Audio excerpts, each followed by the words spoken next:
Hello, YouTube. Welcome. My name is Benoit Chartier, author. It is presently 5 past who knows on this beautiful day of the year. Uh, Welcome to planet Earth. So, I will be reading some stories from my various books. Today, I'll be reading to you from The Calumnist Malefesto and Other Improbable Yarns, which is my first book and a collection of short stories.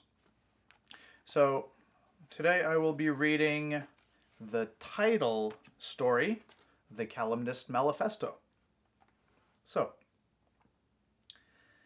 the floorboards groaned ominously underfoot as he walked slowly among the rows of stacked books. The shelves overflowed with all sorts of reading materials from different eras on all imaginable subjects. The ancient wooden libraries loomed heavily, almost menacingly, above him, daring him to approach.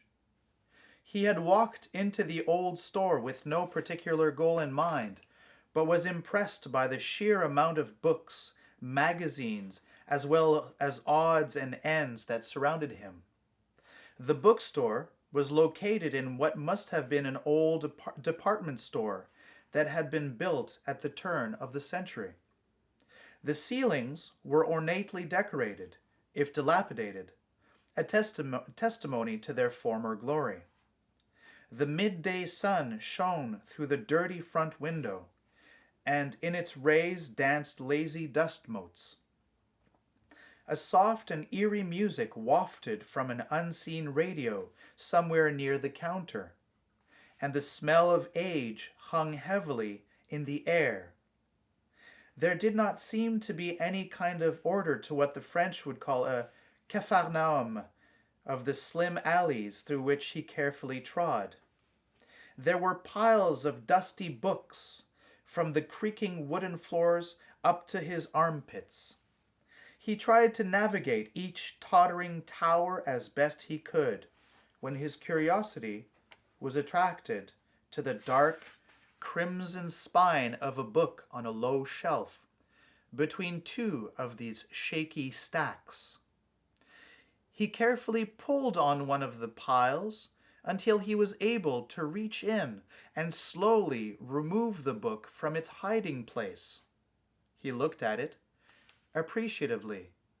The thick red binding was still solid, the aged yellow paper still sharp-cornered. He blew the thin coat of dust that had settled on top away, creating a small storm in the process. The age of this book was great, and the crinkling of the pages as he turned them let off a waft of the ancient glues that had held it together. He inhaled deeply, his mind reeling. Its sheer weight and the possibilities it held enthralled him. He was suddenly jerked back to reality when he heard a voice behind him. "What is it?" asked the young girl as she attempted to peer over his elbow at the treasure he held. "This," he said somberly, "is the Calumnist Malefesto, the most unholy of unholies." She stared at him, wide-eyed and disbelieving. It holds within it the secrets of creation and was damned by the ancient gods themselves. The elder mages of the Orient poured all their secret knowledge into one maligned tome. Thousands of people were burned at the stake for practicing its satanic rituals, for it contained forbidden knowledge that revealed what was supposed to be kept secret and out of the hands of men for all time. No magic can harm it. No spell can destroy it. No incantation can even singe it. Such is the strength of the power it holds. It knows no master and bows to no one. It will share the wisdom of its power only with those who denounce all other dark arts and pledge their hearts to its rule. The officials of the church say that the devil himself and all his council worked tirelessly until they were able to break into the Garden of Eden to corrupt Adam and Eve with the seeds of what it held, causing their and all of humanity's downfall.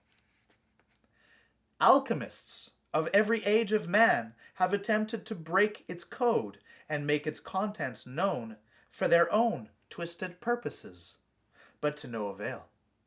For thousands of years it was kept hidden from all, its perfidious and evil influence the greatest fear of all religious institutions. Secret societies were forced to hide it during the persecutions. Some acclaimed that its ink was made with the collected tears of 1,000,000 tortured angels, that its pages were the tanned, flayed skins of 40 of the most depraved demons to have walked the earth after their fall from grace. This page marker may be one of the quills of the demon Abaddon, the guardian of the pit of hell, stolen from him as he slept. There is more concentrated denial of anything that is holy within this book than Lucifer ever could conjure within his dark heart in all of eternity. But I am sure he still tries. The papal see was responsible for the banning of this execrable work, of the burning, of the torture of anyone who knew anything even remotely related to it. The Necronomicon, by the mad Arab Abdul al-Hazred, one of the other most traitorous books ever spawned, is considered a children's tale and a work of pure fiction in comparison. No one has yet to uncover all of the Malefesto's secrets, the depth of its twisted knowledge being incomprehensible to human minds. The forces of all those who want to keep us blissfully ignorant of the damage it can cause still work today towards its suppression. Yet here it is. It somehow escaped its captors. It probably ensnared the soul of one of its jailers in the secret libraries of the Vatican and was able to make its getaway. I can feel the power it emanates even now, coursing through my hands. The Calumnist Malefesto, the liar's damned handbook. It is mine. He leered at the young girl, an evil grin plastered across his features, his tongue licking his lips lasciviously. "That's just an old physics book. You're a dork, Brian," the young girl said, unimpressed, after having peered at its contents and stalked off pouting. After having thumbed through the pages filled with equations, Brian quietly returned the book to the shelf, snorted a giggle, and walked away. So, this was the first story in the Calumnist Malefesto. If you like that, I have an amazing science fiction novel titled The Red Nexus, and you can click on the link to go to the Amazon page where you can purchase this amazing work of fiction. Have yourselves a great day. Bye-bye, YouTube.